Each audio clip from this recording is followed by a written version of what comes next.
السلام علیکم فرینڈز، میرا نام ہے شہزاد اور آپ دیکھ رہے ہو Urdu tutorials YouTube channel. Friends, آج ایک اور نئی ویڈیو کے ساتھ حاضر ہوں جو کہ بہت ہی کام کی ہونے والی ہے، جس میں آپ کو چند ٹپس بتانے والا ہوں جس پر عمل کر کے آپ انٹرنیٹ پر خطرناک فائلز کو پہچان سکتے ہیں۔ فرینڈز، ہمیں ہر روز انٹرنیٹ پر طرح طرح کے لنکس ریسیو ہوتے ہیں جن کو ہم فوراً کھولنے کی کوشش کرتے ہیں تاکہ پتہ چل سکے کہ اس کے اندر کیا ہے۔ ویسے تو کسی بھی لنک پر بغیر سوچے سمجھے کلک نہیں کرنا چاہیے، لیکن اس ویڈیو میں آپ کو بتاؤں گا کہ کسی لنک کو کھولنے سے پہلے یہ کیسے چیک کریں کہ یہ لنک خطرناک ہے یا نہیں۔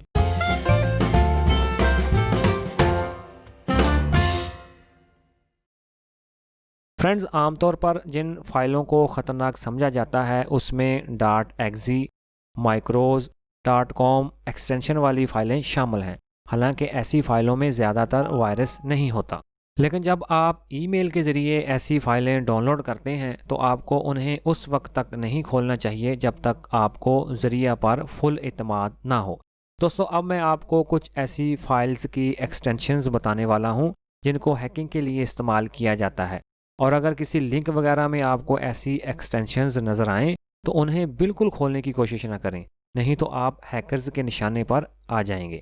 تو friends, .scr، .bat، .pif، .com اور .exe یہ وہ ایکسٹینشنز ہیں جن میں خطرناک وائرس اور خطرناک سافٹ ویئر وغیرہ ہو سکتے ہیں جو پلک جھپکتے ہی آپ کی تمام انفارمیشن چرا سکتے ہیں۔ اور اس کے علاوہ اگر آپ کو کسی URL وغیرہ میں ڈبل ایکسٹینشن والی فائلز نظر آئیں تو انہیں بھی مت کھولنے کی کوشش کریں، کیونکہ ایسی فائل تو شکل سے ہی 2 نمبر لگتی ہیں۔ اور یہ فائل کچھ اس طرح سے ہو سکتی ہیں: document.txt.exe، photos.jpg.exe۔ کیونکہ ایسا انتہائی کم ہوتا ہے کہ کسی جائز فائل میں 2 ایکسٹینشن ہوں، لہٰذا اس قسم کی فائلز کو ڈاؤن لوڈ اور کھولنے سے گریز کریں۔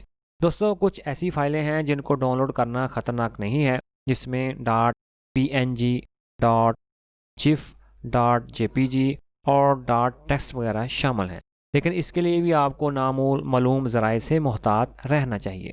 تو فرینڈز، مجھے پوری امید ہے کہ آج کی یہ ویڈیو آپ کے لیے کافی معلوماتی رہی ہوگی۔ تو اگر آپ اسی طرح کی اور ویڈیوز دیکھنے چاہتے ہیں تو پلیز میرے چینل کو سبسکرائب کریں اور اس ویڈیو کو اپنے دوستوں کے ساتھ ضرور شیئر کریں۔